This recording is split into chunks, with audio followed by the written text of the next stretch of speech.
Tech & Co, la quotidienne sur BFM Business. Voilà, et pour terminer ce Tech & Co depuis Vivatech, ce deuxième Tech & Co depuis Vivatech, on va s'intéresser à nos amis canadiens. Le Canada qui est l'un des pays stars cette année de Vivatech. Et on va en parler avec nos invités que je vous présente tout de suite. Julien Billot, bonsoir Julien. Bonsoir François. Président de Scale AI. Absolument. Julien, ça fait très longtemps qu'on se connaît parce que dans nos vies précédentes, moi de journaliste et vous de patron de boîte, eh bien voilà, vous avez eu un parcours impressionnant. Vous étiez chez Orange, après vous êtes parti chez Page Jaune, chez Lagardère. Et puis à un moment, choix de vie, vous avez quitté la France pour partir au Canada. Absolument. En fait, j'ai eu une opportunité pour aller diriger les Pages Jaunes canadiennes. C'est vrai, les Pages Jaunes canadiennes. Et puis après être parti des Pages Jaunes canadiennes, j'ai décidé que d'être du côté des disruptés, ça suffisait. Il fallait aller du côté des disrupteurs et je suis allé dans l'intelligence artificielle. Vous avez plutôt eu des creux là, visiblement. Parfois, c'est vrai que c'était en 2018, donc on en parlait moins. Il n'y avait pas encore de ChatGPT, on en parlait moins qu'aujourd'hui. Présentez-nous Scale AI. Alors Scale AI, en fait, c'est une initiative du gouvernement fédéral du Canada qui vise à construire un cluster industriel pour représenter l'industrie de l'intelligence artificielle. Donc on a été créé en 2019 et on a une double mission, aider les entreprises canadiennes à adopter l'intelligence artificielle et en parallèle faire émerger un écosystème industriel de l'IA canadienne. Donc ce qu'on fait concrètement, c'est qu'on finance des projets en intelligence artificielle et la contrepartie de ce financement, c'est que la propriété intellectuelle doit rester entre les mains des gens qui font les solutions et les services. Parce qu'on parle beaucoup de la France et de notre, on va dire, excellence dans le domaine de l'intelligence artificielle, mais vous êtes aussi, vous êtes considéré un peu comme le berceau de l'IA, avec 10% des meilleurs chercheurs mondiaux en IA qui sont au Canada. Et c'est également le pays où la concentration de talents en IA est la plus élevée. Donc vous avez tout un potentiel en fait sur ce sujet. Oui, en fait, le Canada, c'est... Comment on explique en fait cette excellence dans le domaine de l'IA? D'abord, le Canada s'est doté d'une stratégie canadienne en intelligence artificielle dès 2017, qui a abouti à la création de 3 grands instituts de recherche, le Mila, Vector et EMI, qui chacun ont eu des prix Turing, des prix Nobel, donc vraiment une excellence incroyable en termes de recherche. Et puis il y a eu la création de Scale AI pour accompagner la commercialisation. Alors au Canada, on essaie de mêler 3 choses importantes, la recherche, les startups avec des incubateurs de grande qualité et le lien avec l'industrie pour développer des applications commerciales. Ça existe en France, ça? Pas tout à fait, on a été... On est d'accord. Ouais, pas tout à fait. Alors, il y a des choses qui existent. Est-ce qu'il ne faudrait pas vous copier ici? Ah, je sais pas, c'est toujours difficile de donner des leçons à qui que ce soit. Non, mais c'est clair, mais vous pourriez être inspirant en fait sur ce que vous faites. En fait, l'une des approches originales qu'on a eues, c'est que souvent l'innovation, la vision de l'innovation, c'est très top-down. Ça part de la recherche et on espère de la commercialisation. Le pari du Canada, à travers Scale AI, ça a été de créer de l'innovation en partant du terrain, en partant des industries. Donc en fait, les projets viennent des industries sur leurs demandes de besoins, leurs demandes de changement. On finance ça et la recherche s'inclut dans un deuxième temps. Et ça a été assez novateur. Il y a assez peu de pays dans le monde qui ont des stratégies d'innovation un peu par le bas, un peu bottom-up quelque part, comme on pourrait le dire. Je disais, le Canada est le pays invité vedette cette année de Vivatech. Alors vous y étiez aussi les années précédentes.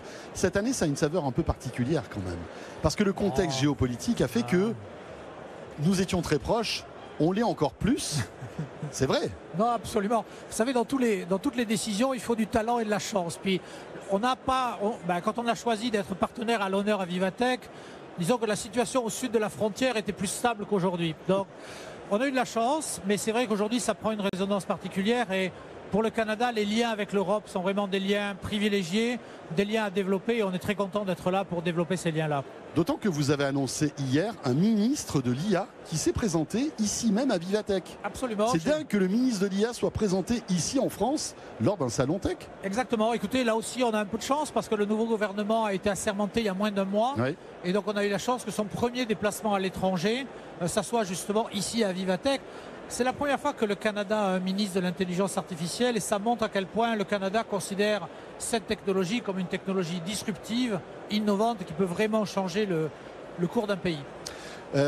Concrètement, vous avez... Alors ici, on voit qu'en France, on a par exemple Meta qui a un laboratoire important, Google aussi. Vous avez l'équivalent au Canada? Alors on a l'équivalent au Canada, mais surtout ce qu'on cherche, c'est de construire de la propriété intellectuelle canadienne.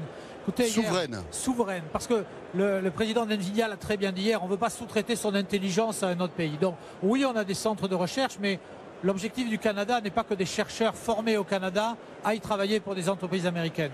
L'objectif du Canada, c'est que les chercheurs formés au Canada travaillent et créent de la propriété intellectuelle pour des entreprises canadiennes. Et française aussi ou pas? Est-ce que, je veux dire, le rapprochement qu'il y a entre nos deux pays peut aller jusque-là? Mais oui, on a eu l'exemple d'ailleurs d'une compagnie à Montréal qui s'appelle MoveAI qui vient d'être achetée par Publicis. Et on est très content parce que ça permet justement à MoveAI de continuer à se développer et puis de servir à Publicis comme porte d'entrée sur le continent nord-américain. Donc ça, ce sont vraiment les bonnes relations, celles qu'on cherche à développer entre le Canada et l'Europe. Merci beaucoup Julien, vous restez avec nous. Absolument François, merci. Je vous présente nos deux invités. Pablo Piantanida est avec nous. Bonsoir Pablo. Bonsoir. Vous êtes directeur de l'International Laboratory on Learning Systems et professeur associé à École de technologie supérieure. Et vous êtes aussi basé à Paris-Saclay. Tout à fait. Je suis également professeur à Paris-Saclay, chercheur CNRS et membre académique du MILA, l'Institut d'intelligence artificielle à Montréal. Alors vous allez nous expliquer vos travaux dans un instant. Jérémy Voix est avec nous aussi. Bonsoir Jérémy. Bonsoir François. Vous Bonsoir êtes à tous. professeur titulaire, École de technologie supérieure et titulaire de la chaire de recherche industrielle. Et vous travaillez sur les technologies intra-auriculaires. Exactement. C'est ça? C'est exactement ça. L'idée de connecter finalement l'humain à la machine à travers l'oreille et avec des applications qui vont protéger. On entend beaucoup de bruit autour de nous, eh bien, on pourrait se protéger. Communiquer dans le bruit également. Et puis des applications qui vont permettre de faire ce qu'on appelle de la biosensing, du biosensification, capter des informations. Me croyez-vous ou pas, je serai capable de le détecter avec vos signaux cérébraux par exemple. En écoutant votre accent, j'ai pas l'impression que vous soyez tous les deux canadiens. Alors non, et on partage un petit peu cette similarité. On est d'accord. Là, parce que là, en fait, on parle du Canada, j'ai 3 Français, quoi. Enfin non, j'ai 2 Français, vous êtes originaire d'où, vous? Je suis franco-argentin. Francois, oui, vous êtes français. Donc voilà. Tu sais, l'immigration française au Canada, elle est importante. Elle est importante, c'est Montréal, vrai. il y a 250 000 Français et plus à Montréal. Et hein. la langue nos liens française, historiques, la langue surtout. française est de berceau Eh oui. aussi, tout ça. Donc Ouais. c'est intéressant, mais c'est intéressant tout ça. Qu'est-ce qui vous a séduit? Parce que vous auriez pu très bien être ici, finalement. Qu'est-ce qui vous a séduit pour aller au Canada? Alors, je dirais les grands espaces, pour tomber dans un cliché, mais ce sont un peu les grands espaces en fait, d'initiatives qui sont possibles. Jeune, j'avais déjà des envies assez fortes relatives à l'acoustique. J'étais passionné d'audio, d'audiophile et autres. Okay. Et finalement, au Canada, j'ai vraiment trouvé des laboratoires, des gens qui étaient prêts à m'écouter, à me donner une chance. Et c'est ça en fait qui m'a fait pratiquement rester. Donc c'est comme ça que ça s'est passé. Très bien. Et vous, Pablo? Et dans mon cas, c'est pour développer, construire et monter les projets des laboratoires internationaux entre la France et le Canada, ce qui permet à plusieurs enseignants-chercheurs français associés au CNRS, aux différentes universités en France, de venir développer des travaux et des projets de recherche ensemble avec des partenaires canadiens, y compris industriels. Parce qu'il y a beaucoup d'industriels français qui sont également présents et très fortement implantés au Canada. Pablo, alors vous travaillez en fait sur une IA pour accélérer le diagnostic du cancer du sein, qui est, on va dire, un fléau terrible. Hein. C'est la 2e cause de mortalité. Hein. Le cancer du sein, c'est énorme. Expliquez-nous en fait ce que vous faites et comment vous le faites. Tout à fait. Il s'agit du diagnostic avancé à travers des outils du traitement des données, hein, d'intelligence Donc artificielle. on parle de la mammographie ou pas forcément là? Tout à fait, si. C'est On parle de la mammographie. Mais effectivement plus avancés qui peuvent détecter des signes précoces du cancer. Et comme on sait tous, le plus tôt on détecte un cancer, le mieux on peut le traiter et éviter tous les effets désirables d'un traitement plus dur. C'est ce qu'on appelle le computer vision, c'est ça? Absolument. C'est-à-dire que en fait, l'IA aujourd'hui arrive à avoir des yeux qui voient des choses que parfois l'œil humain n'arrive même pas à déceler. Ou plus difficilement. Ou plus rapidement. Exactement, plus rapidement, tout à fait. Donc ce sont des algorithmes qui traitent des détails dans les pixels, des images très complexes et qui apprennent aussi des différents types d'images, donc des multimodales, Oui. et qui arrivent en fait à intégrer aussi des connaissances du texte, comme par exemple des rapports médicaux associés à des images. Et l'intégration de ces connaissances-là permet aujourd'hui de faire effectivement des modèles de détection, des modèles de fondation qui sont très puissants à traiter ce genre de maladies. Vous en êtes où aujourd'hui en fait? Votre solution est déjà déployée? Non, il n'est pas encore déployé. Il est en stade des validations. C'est un concept. Mais il faut savoir qu'il y a déjà plusieurs solutions qui arrivent sur le marché. Mais alors la vôtre se distingue comment en fait? C'est un peu technique, c'est une excellente question. Mais en fait, effectivement, ce sont des méthodes qui travaillent sur les modèles de fondation, qui intègrent ces connaissances variées et qui permettent ensuite, avec très peu de données, s'adapter à une tâche particulière comme celle de détection du cancer du sang. Et ça permet en fait de gagner du temps pour le radiologue en fait. Tout ça, ça apporte du confort à la fois pour le radiologue, mais aussi pour le patient parce que parfois on peut attendre très longtemps dans une salle d'attente. Enfin voilà, il y a tout un, je dirais, un temps d'attente que là on peut compresser, c'est ça, grâce à l'IA? Tout à fait, vous avez raison. Le but, ce n'est pas de remplacer le radiologue, mais c'est de fournir un outil au radiologue qui lui permettra de traiter plus rapidement des patients et donc en fait un nombre plus important, et on sait tous que c'est un élément essentiel pour faciliter l'accès à la médecine un peu partout dans le monde. Julien. Non, et puis un enjeu au Canada, c'est un grand pays. Et donc il y a tout un tas de populations qui habitent très loin des grands centres urbains. Oui, et donc vrai. ça permet de donner à des radiologues ou à distance des capacités de traitement qui sont incroyables pour des gens qui en sont totalement dépourvus aujourd'hui. C'est vrai que la téléconsultation au Canada, ça a du sens. Quand on regarde le Nunavut, toutes les provinces reculées du Québec, de l'Ontario, des territoires du Nord-Ouest ou autre, c'est très important. Jérémy, on revient à vous. Cette prothèse auditive, comment fonctionne-t-elle? Alors, sur quoi travaillez-vous exactement? Les prothèses auditives, on a tout dit et rien dit en fait. Ça permet aux gens qui n'entendent pas bien de mieux entendre, c'est ça? Alors en fait, de façon très modeste, on travaille sur ce qu'on appelle une oreille bionique. Donc quelque chose qui va pouvoir suppléer effectivement à vos difficultés d'écoute, donc type prothèse, mais également vous permettre de communiquer dans le bruit. Alors un exemple que je peux vous donner, c'est un système qui en ce moment nous permettrait par exemple de se parler dans ce brouhaha, simplement en captant ma voix, non pas avec un microphone comme vous avez ici, mais un microphone qui est placé dans mon oreille sous un bouchon finalement. Et ce faisant, on capte ma voix qu'on appelle solidienne et on est capable de la transmettre et donc de se parler quand bien même j'aurais quelque chose devant la bouche, ça marcherait quand même. Et je ne serais pas obligé de crier en plus. On n'est pas obligé de crier, on n'est pas obligé d'enlever un respirateur ou un masque protecteur. Donc dans les industries, ça a été une petite révolution parce qu'on a permis à des gens de se parler pour la première fois et sans aucun risque pour leur santé auditive ni pulmonaire. Donc ça, c'est le genre d'application. Ce qui est intéressant, c'est que en fait, vous arrivez à détecter, à comprendre la voix sans être à côté de la bouche. Finalement. Voilà, c'est exactement l'idée. Donc on a dû effectivement utiliser de l'IA pour recréer finalement l'information qui était manquante parce qu'il manque des informations dans l'oreille. Et donc grâce à en tout cas du traitement machine, on a pu recréer l'information manquante. Et de la même façon, on peut capter avec un microphone toujours plein de signaux relatifs par exemple à vos signaux physiologiques. Donc le battement cardiaque, je l'entends. Vous venez d'hocher la tête, ça je l'entends aussi. Je peux le détecter, je peux le classifier. Donc on fait ce qu'on appelle la température aussi. La température avec d'autres capteurs, même les ondes cérébrales pour connaître votre concentration. Êtes-vous attentif à ma parole ou à quelqu'un d'autre? Je peux le détecter. Donc tout ça, ce sont des briques de technologie qu'on a développées.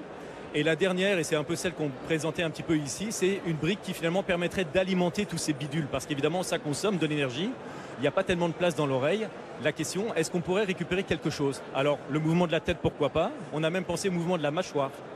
Lorsque vous mastiquez, le conduit auditif est déformé. Vous pouvez faire l'expérience, mettez votre doigt, ouvrez la mâchoire, vous sentez le condyle mandibulaire qui vient déformer le conduit. On utilise cette énergie-là. Et là, tout récemment, on travaille sur utiliser la chaleur de l'oreille et faire une pompe à chaleur. Alors, vous savez, l'oreille est chaude, l'air est froid, surtout au Canada. Et ça permet donc de récupérer un petit peu d'énergie et de prolonger la batterie ou de suppléer à la batterie. Incroyable. Et vous avez des pistes sérieuses justement concernant cette recharge? Alors évidemment, comme je suis un chercheur, alors je parle évidemment pour ce qu'on appelle des niveaux de maturité technologique relativement bas. Donc c'est des prototypes, des preuves de concept qu'on a faites. Et évidemment, l'idée c'est d'ensuite aller vers de la pré-commercialisation, donc miniaturiser les choses, industrialiser les process, l'assemblage, des choses comme ça. Donc si quelqu'un est à l'écoute. Écoutez, pourquoi pas. Julia, là on avait deux exemples médicaux finalement. Quel est en une minute un autre secteur où l'excellence technologique canadienne est présente? Mais en fait, dans tout ce qui concerne l'entreprise, tous les processus de l'entreprise sont influencés par l'intelligence artificielle. Donc si vous allez sur le stand du Canada, vous voyez, il y a des entreprises qui travaillent sur la prévision de la demande, aider les entreprises à mieux identifier les flux de clients, des entreprises qui travaillent sur la maintenance, de maintenance préventive, des entreprises qui travaillent sur l'optimisation marketing, des robots.